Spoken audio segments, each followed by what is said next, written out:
নমস্কার বন্ধুরা, তোমার সকলকে স্বাগত জানাচ্ছি আমাদের Tripura jobs and study information YouTube চ্যানেলে। বন্ধুরা, আজকে কিন্তু আরও একটি নতুন রিক্রুটমেন্ট নোটিফিকেশন নিয়ে এসেছি, যেটি কিন্তু এসেছে ইউপিএসসি অর্থাংশ ইউনিয়ন পাবলিক সার্ভিস কমিশনের পক্ষ থেকে। তো এই ক্ষেত্রে কিন্তু তোমরা যারা শুধুমাত্র 12 পাস করে রেখেছো, তো তোমরা কিন্তু এখানে কিন্তু খুব সুন্দরভাবে আবেদন করতে পারছো। তাছাড়া এই ক্ষেত্রে তোমাদের এডুকেশন কোয়ালিফিকেশান ছাড়া অন্যান্য যেমন কি এজ থেকে শুরু করে অ্যাপ্লিকেশন ডেটটি কত অবধি রাখা হয়েছে এবং তোমাদের এক্ষেত্রে কী কী করতে হবে, কী কী রাখা হয়েছে, কী কী না রাখা হয়েছে, সম্পূর্ণ কিছু কিন্তু আমরা আমাদের এই ভিডিওটির মাধ্যমে কিন্তু বিস্তারিত বলার এবং কিন্তু বোঝানোর চেষ্টা করছি। তো তোমরা কিন্তু অবশ্যই কিন্তু ভিডিওটিকে সম্পূর্ণ মনোযোগ সহকারে দেখবে এবং কিন্তু বোঝার চেষ্টা করবে, কোনো রকমভাবে স্কিপ করো না। যদি স্কিপ করো হয়তো অনেক কিছু তোমাদের বুঝতে অসুবিধা হতে পারে। বন্ধুরা, এর আগে তোমাদের কাছে একটি ছোট্ট রিকোয়েস্ট করবো যে তোমরা যারা আমাদের চ্যানেলের মাধ্যমে নতুন এসেছো, তো তোমাদের যদি এরকম জব সংক্রান্ত এবং শিক্ষামূলক বিভিন্ন রকমের যদি নোটিফিকেশন সবার প্রথম পেতে চাও, অবশ্যই কিন্তু আমাদের চ্যানেলটিকে সাবস্ক্রাইব করে পাশে থাকা বেল আইকনে ক্লিক করে অল প্রেস করে যাবে। এবং তোমাদের মধ্যে যারা এখনও অবধি আমাদের হোয়াটসঅ্যাপ গ্রুপে জয়েন হওনি, আমাদের ভিডিওর ডিসক্রিপশন বক্সে কিন্তু আমাদের হোয়াটসঅ্যাপ গ্রুপের লিঙ্কটি দেওয়া রয়েছে। তো তোমরা যারা জয়েন হতে ইচ্ছুক, বিভিন্ন মেরিট লিস্ট সংক্রান্ত এবং বিভিন্ন রকমের ইনফরমেশন পেতে ইচ্ছুক, অবশ্যই কিন্তু আমার হোয়াটসঅ্যাপ গ্রুপে জয়েন হয়ে নেবে।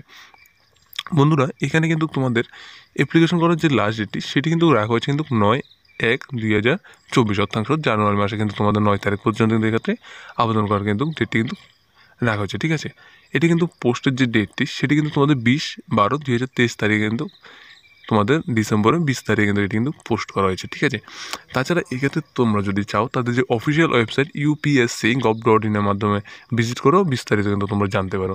প্রথমত এক্ষেত্রে কিন্তু রাখা হয়েছে হাউ টু অ্যাপ্লাই ক্ষেত্রে কী রাখা হয়েছে, তোমরা তাদের অফিসিয়াল ওয়েবসাইট যেটি upsconline.in এর মাধ্যমে অবশ্যই কিন্তু লগ ইন করে এরপর তোমরা কিন্তু অবশ্যই একটি ওয়ান টাইম রেজিস্ট্রেশন করতে হবে। রেজিস্ট্রেশন করার পর তাদের যে সমস্ত ফর্মগুলি রয়েছে ওই সমস্ত ফর্মগুলি ফিল আপ করার কিন্তু অবশ্যই সাবমিট করতে হবে। ঠিক আছে, এরপরে কী রাখা হয়েছে, তোমাদের এক্ষেত্রে ফর্ম ফিল আপ করতে কী কী লাগবে। ঠিক আছে, তো তোমাদের ডকুমেন্টের ক্ষেত্রে কিন্তু অবশ্যই কিন্তু রাখা হয়েছে must be Aadhaar card, voter I card, pan card, passport size, driving licence, school photo ID, যে কোনো কিছু কিন্তু তোমাদের অবশ্যই কিন্তু লাগবে এইগুলির থেকে। ঠিক আছে, অবশ্যই মাস্ট। এরপরে তোমাদের এই ক্ষেত্রে তো লাস্ট ডেটটি বলে দিয়েছি 9 জানুয়ারি 2024।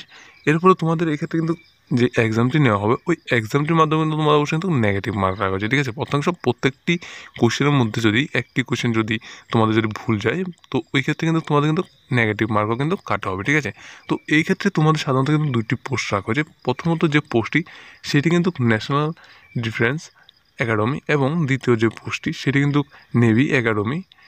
ঠিক আছে, তো এক্ষেত্রে কিন্তু তোমাদের সাধারণত 3 ডিপার্টমেন্ট আর্মি, নেভি এবং এয়ারফোর্সের ক্ষেত্রে নিয়োগ করা হচ্ছে। এখানে কিন্তু তোমরা মেল ফিমেলের জন্য কিন্তু আলাদা আলাদা পোস্ট রাখা হয়েছে এবং তোমাদের এক্ষেত্রে কিন্তু টোটাল কিন্তু রাখা হয়েছে কিন্তু 400টি পোস্ট। ঠিক আছে, তো এখানে বলা হয়েছে তোমাদের মধ্যে কেউ যদি অ্যাপ্লিকেশন করার পর যদি যে রেজিস্ট্রেশনটি রয়েছে সেটি যদি কোনো রকমভাবে যদি ভুল হয়ে থাকে, তো তোমরা কিন্তু অবশ্যই কিন্তু সেটি কিন্তু সংশোধন করতে পারো। সংশোধন করার যে ডেটটি সেটি কিন্তু 10/1/2024 থেকে শুরু করে কিন্তু 16/1/2024 পর্যন্ত কিন্তু রাখা হয়েছে। ঠিক আছে, এরপরে তোমরা যারা শুধুমাত্র ত্রিপুরা ক্যান্ডিডেট রয়েছে, তো তোমরা যদি এক্সাম সেন্টারে যদি দিতে ইচ্ছুক, তো তোমাদের কিন্তু আগরতলা কিন্তু সেই এক্সাম সেন্টারটি রয়েছে, তো তোমরা অবশ্যই কিন্তু আবেদন করবে তোমরা ত্রিপুরা ক্যান্ডিডেট যারা রয়েছে।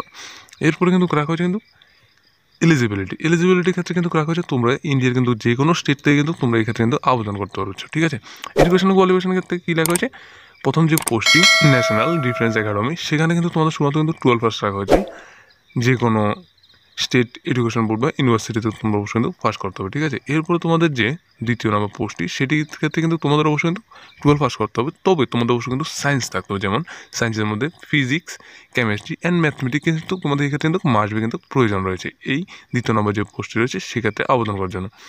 এখানে আবেদন করার জন্য তোমাদের অবশ্যই কিন্তু ফিজিক্যাল একটি স্ট্যান্ডার্ড হতে হবে। এরপরে তোমাদের অ্যাপ্লিকেশন ফি যে পেমেন্টটি করতে হবে সেটির জন্য কিন্তু তোমরা যারা এসটি, এসসি এবং ফিমেল ক্যান্ডিডেট রয়েছে, তো তোমাদের জন্য কিন্তু কোনো রকম কিন্তু অ্যাপ্লিকেশন ফি রাখা হয়নি। শুধুমাত্র তোমরা যারা ওবিসি বা ইউআর বা আদার ক্যান্ডিডেট রয়েছে, তো তোমাদের জন্য কিন্তু এক্ষেত্রে কিন্তু 100 টাকা কিন্তু পেমেন্ট করতে হবে অ্যাপ্লিকেশন ফি।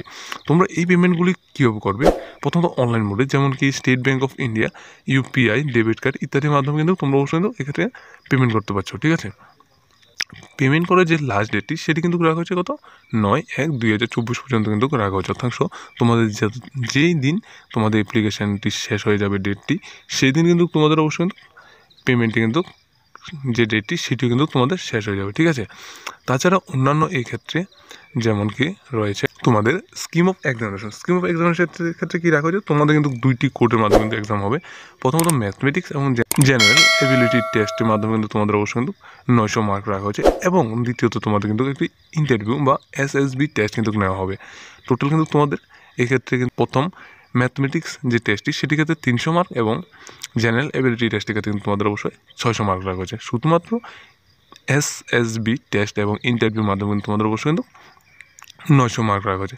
প্রথমত তোমাদের যে ম্যাথমেটিক্স সেক্ষেত্রে তোমাদের যে কোড নাম্বার সেটি 1, এক্ষেত্রে তোমাদের যে সমস্ত সিলেবাসগুলো রয়েছে প্রত্যেকটি সিলেবাস কিন্তু এখানে বলা হয়েছে। তাছাড়া তোমাদের এক্ষেত্রে যারা যারা এক্সাম, তাছাড়া যে কোড নাম্বার 2 অর্থাৎ জেনারেল এবিলিটি টেস্টের ক্ষেত্রে তোমাদের যে সমস্ত এক্সামটি হবে সেটির ক্ষেত্রে তোমাদের এক্ষেত্রে কী কী রাখা হয়েছে প্রত্যেকটি সিলেবাস কিন্তু এখানে কিন্তু বলা হয়েছে, এবং অন্যান্য ক্ষেত্রে কিন্তু এখানে তোমাদের মধ্যে যে সবার মধ্যে একটি কোশ্চেন রয়েছে যে তোমরা এক্ষেত্রে যে এক্সামটি দেবে সেটি কীভাবে হবে। তোমাদের এক্সামটি কিন্তু তোমাদের অবশ্যই অফলাইন মোডে হবে, তবে এক্ষেত্রে কিন্তু অবশ্যই কিন্তু MCQ টাইপের কিন্তু এক্সাম হবে, ঠিক আছে।